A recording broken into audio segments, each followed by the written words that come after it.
Hello, and welcome to today's edition of Books in the World, a presentation of the Cape Cod Writers Center. I'm your host on today's program. I'm Bob Silverberg, and I'm delighted to have as our guest Gina Fava, who has written a mile-a-minute read called The Sculptor. The Sculptor is not a very nice person in your book, Gina. Welcome to the program. Thank you, Bob, for having me. It's a pleasure to be here. He's not a nice person. That's basically the essence of a serial killer, just not a nice person. No, but you're sitting here and you're gentle and you've written thank you. A wild, twisted turn. I made him as bad as I could. I really did, but it is just my imagination, I promise you. You're safe. Now, your background is quite varied, actually. According to your author notes in the book, you have a law degree. Yes. You have, let me see now, I wrote it all down. You've studied art history in Italy. That would lead to, counterterrorism is in your background too, or a study of it. Yes. How does all that blend in? Well, quite a few moons ago, I studied abroad, just like the main character of the book, studied in Italy with the intention of studying international business, but I tried to expand a little bit and capture some other courses, counterterrorism, art history. When in Rome, you just have to embrace a lot of things, I suppose. And you're surrounded by so much art there exactly. as well, of course. Exactly. All right, now where did the little spark that said, I'm going to write a book called The Sculptor. The sculptor will not only make statues, but his method is horrible. Yes, his method is gruesome. I think, honestly, I was inspired by a lot of reading that I had done. I'm a voracious reader of Preston and Child and Dean Koontz, Stephen King. They are the writers that I give much credit to as far as shaping what I write and what I read. The sculptor himself is definitely a villain. However, there's a lot more to be said as far as the protagonist. She's a go-getter. She is smart, and she soon finds that she's targeted by this villain. So she takes matters into her own hands and tries to find out why. So at her, about the heroine of the book. Correct. So I kind of made some correlations between the things that I had studied and the places that I had traveled, and kind of inspired the book by those events. Although your work is a piece of fiction, a work of fiction, yes, it's based, as you mentioned, on a series of horrible things that happened by a person in Italy. You're borrowing and melding it all together. Well, it's really, the villain himself is a matter of imagination. There have been times in the past in Italians' own political and police history?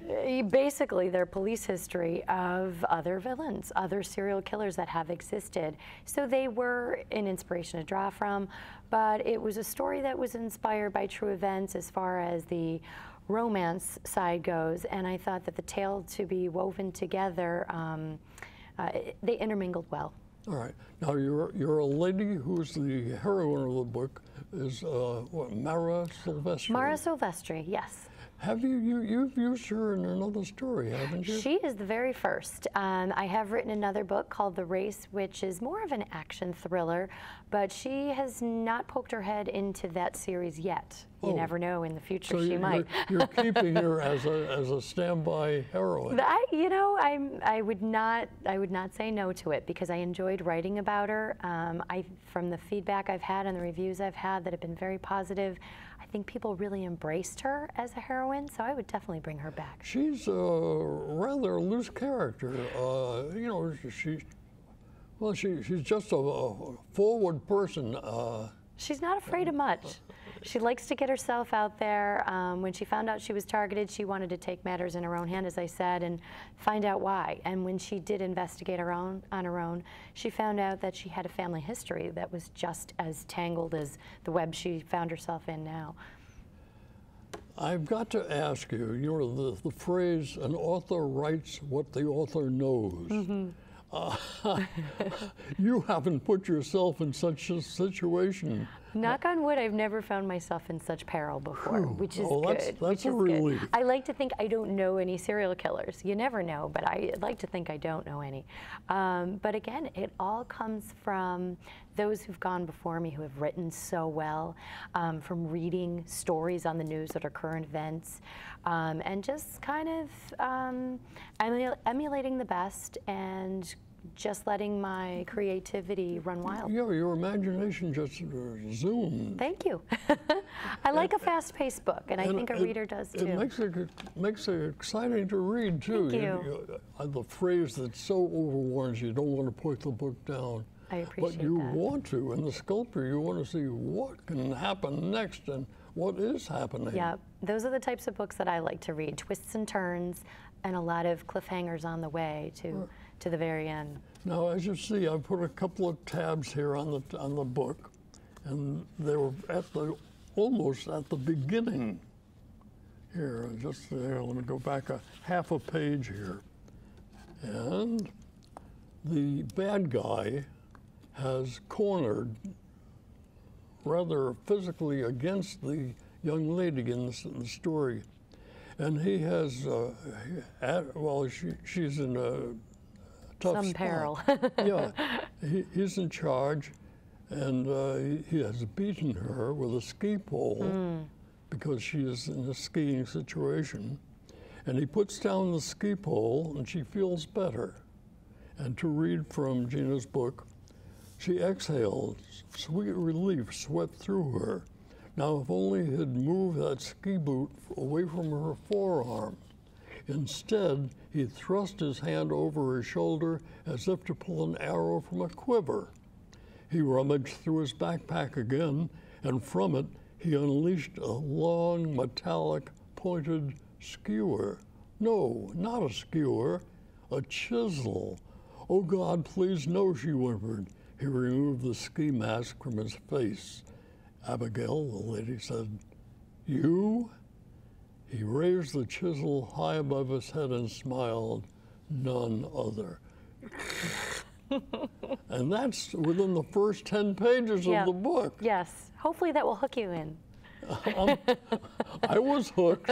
I was hooked. Then I went to the next page, as a matter of fact, which is chapter 2, and you've jumped a few years. Yes. Yes, that was his modus operandi, but right now, in the current situation, he's back. He's back. Yeah. All right, now, and then chapter 2, the next page almost, introduces the heroine. Yes. Mara Silvestri. Yes. And she's, she's back in Italy, or going to Italy. She's traveling there to study abroad, yes. She's an American studying in Rome. Yeah, and within a few pages, another occurrence happens that's just as wild. Well, I don't have to read it. You're supposed to read the book. That's what we're supposed to. But the action goes on, really nonstop. Well, that was my goal, to really make the reader want to just continue on from page to page. And one of my favorite things is to curl up and not put a book down if I can find the time to do that, and to just really grip you. And I think there's a lot to be said about developing characters. It's an interesting plot, but the characters themselves, I think, draw you in as well. You want to learn more about them and what makes them tick and how they're going to relate to each other. Because it's not just about the serial killer himself, but it's also about what the character's going through, her character arc as she progresses through the book, what she learns, how she grows as a person, and a little bit of romance she finds along the way as well. Mm-hmm. There are a lot of characters in your book. Yes.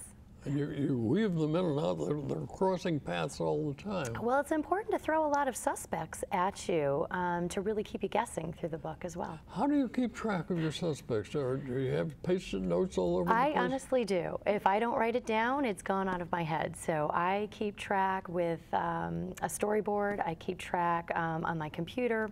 I have little sticky notes everywhere, and I am one of those types of writers that keeps a very loose outline at the beginning of where I want to start, where I want it to go, and where I pretty much want it to end. But I don't typically stick to it that tightly. I kind of let my imagination run as well. So that if you have a character taking a particular path, have you changed, or when you finished another chapter, do you go back and redo his pathway into that situation? That's funny, because a lot of the characters, as they progress, will let me know where they want to go.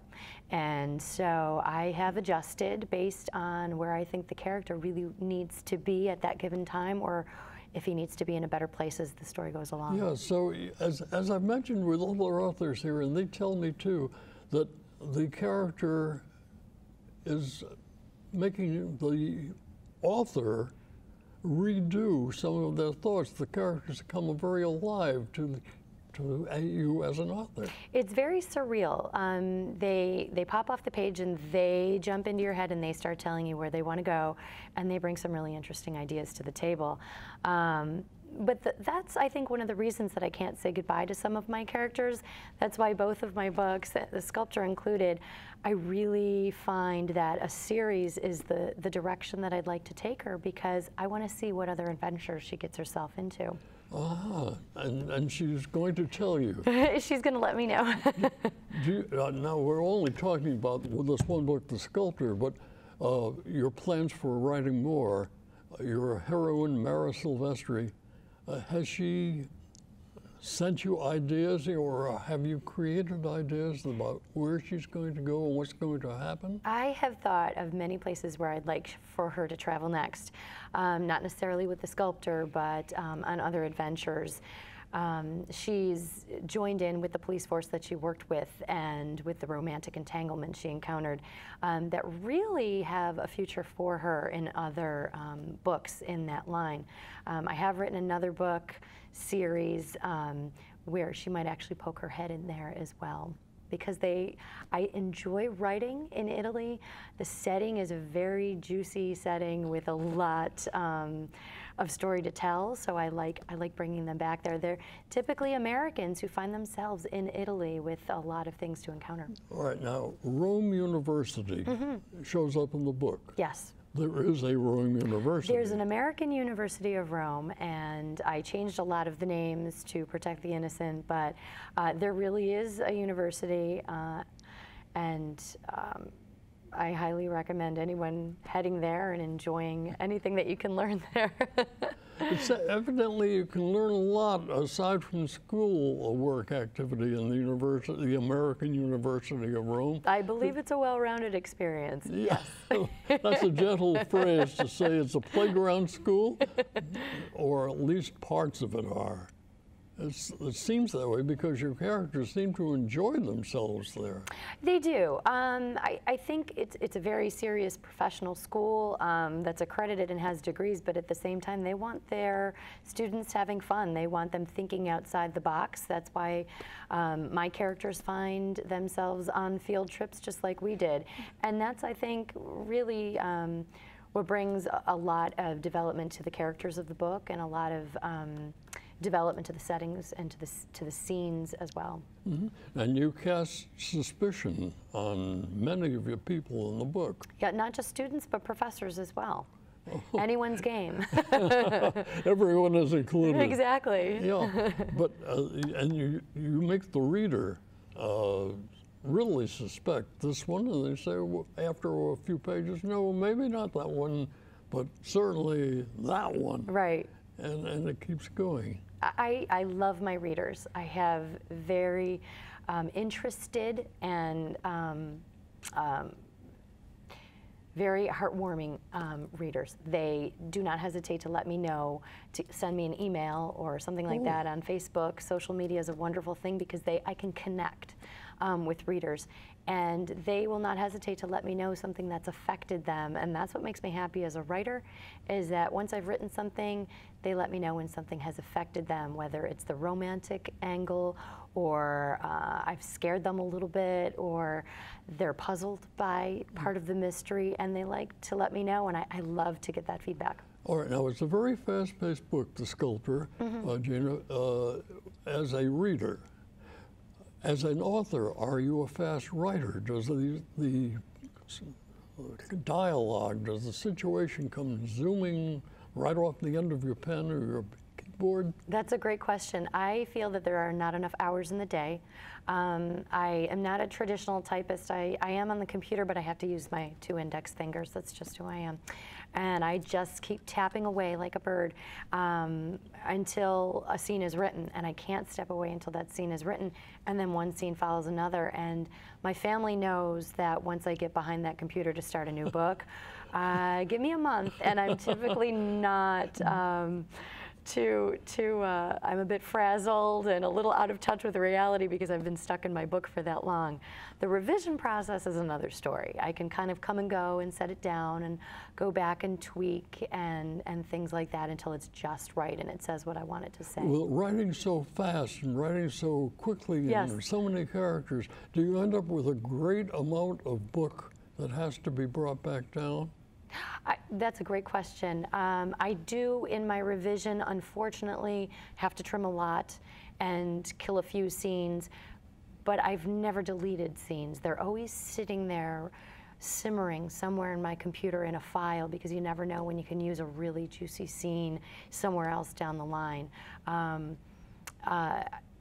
Because I find that once the creative juices start going, you don't want to shut it down. So I can always trim a little later. Now, your own background, you are a lawyer, or you have a degree in law. Yes. Have you practiced law? I actually was working for some attorneys during law school and realized that it wasn't the path that I wanted to take. I found that lawyers are very succinct in their briefs, and I tend to babble a lot in my writing. So that's why I wrote a couple of novels, because I like to go on about using words. No. Now, your background has a law degree. You've studied counterterrorism in Rome. You've studied art history. A lot of this shows up in your book. Not the counterterrorism so far, but I assume that it's going to be. Well, in my first book, The Race, it did show up. There was a terrorist from his past that actually took over Rome. So it's definitely a thread that I definitely want to carry on through more books. And I'm grateful for the law degree and the counterterrorism and the art history, because I feel that any education that I have really finds its way, whether subliminally or not, somewhere into the book. In the first book that I wrote and in this book, there's a lot of history. I dip back into Chernobyl in certain parts. I like to say it's a little mystery, a little history. There's something for everyone, I think. Mm-hmm. The Race. Mm-hmm. If I'm not mistaken, I am truthfully true here. At the very back of your book, after the story of the Sculptor is finished, yes, you have a couple of pages from the book you wrote called The Race. Yes. And within 2 paragraphs, this fellow is in Rome, and the train station is behind him, and the train station blows up. Yes. I like to blow things up. Yeah, you don't hesitate with the action. No, I feel that